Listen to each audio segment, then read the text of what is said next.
নদীতে যে বালু মহলটি আছে সেটি আমাদের স্থানীয় জেলা প্রশাসন দ্বারা এটা লিস্ট দেওয়া। তো সেখানে ইজারাদারও আছে, তারা বেশ কিছু তাদের শর্তের মধ্য থেকে তারা বালু আহরণ করার কথা, এবং কিছু শর্ত তারা হয়তো মানছেন, কিছু মানছেন না, এটা আপনারা ভালো করে জানেন। তো সেই জায়গা থেকে এসে যে এইটার নদীর তীর কাটা হচ্ছে, অবৈধভাবে রাতে বালু উত্তোলন করা হচ্ছে, এগুলো কিন্তু আমরা বারবারই এটা জেলা প্রশাসনের সাথে সমন্বয় করে কথা বলছি যে এটি বন্ধ করার জন্য আমাদের করণীয় বর্জনীয় কী।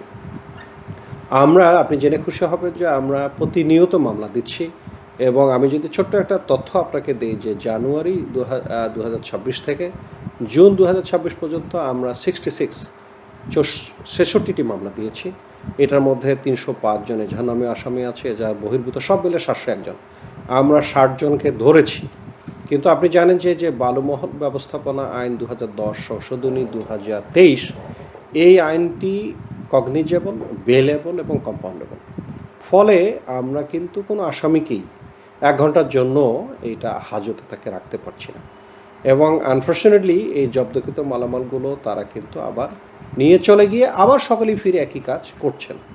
তাহলে আমাদের এখানে সবাইকে সমন্বিতভাবে টাস্ক ফোর্সের মাধ্যমে কাজ করতে হবে। মোবাইল কোড আছে, আমরা যদি সেটাকে কার্যকরী করতে পারি তাহলে তাৎক্ষণিক আমরা নৌযানগুলোকে ধ্বংস করে আমরা তাদেরকে আইন আমলে নিয়ে এসে দণ্ড আরোপ করতে পারবো।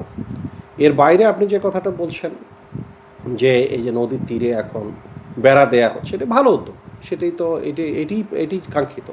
এবং আমরা যদি এটি পারি যে যারা দিয়েছে, যারা দানকারী কর্তৃপক্ষ, ইজাদারকে যদি এইটা আমরা নিশ্চিত করতে পারি যে উনি রাতে বালু কাটবেন না, উনি সূর্যোদয় থেকে সূর্যাস্ত পর্যন্ত কাটবেন, তাহলে এটা তো শৃঙ্খলা ফিরে আসা খুবই স্বাভাবিক এবং এটা কাঙ্ক্ষিত। সরকার রাজস্ব পাক, আমরা সেটিও যেমন চাই। পরিবেশ, প্রতিবেশ, নদীর গতিপথ সবগুলি সমন্বিত থাকে, এবং এখানে অন্যান্য অংশীজন যারা আছে সেই অংশীজনকেও কিন্তু এগিয়ে আসতে হবে। পরিবেশ অধিদপ্তর, নদী রক্ষা কমিশন, বিআইডব্লিউটিএ, তাদেরও কিন্তু মোবাইল কোড করার সুযোগ আছে, তাদেরও মামলা দেওয়ার সুযোগ আছে, এবং সেই সর্বক্ষেত্রে আমরা পুলিশের সহায়তা করেই যাচ্ছি এবং এটি করব।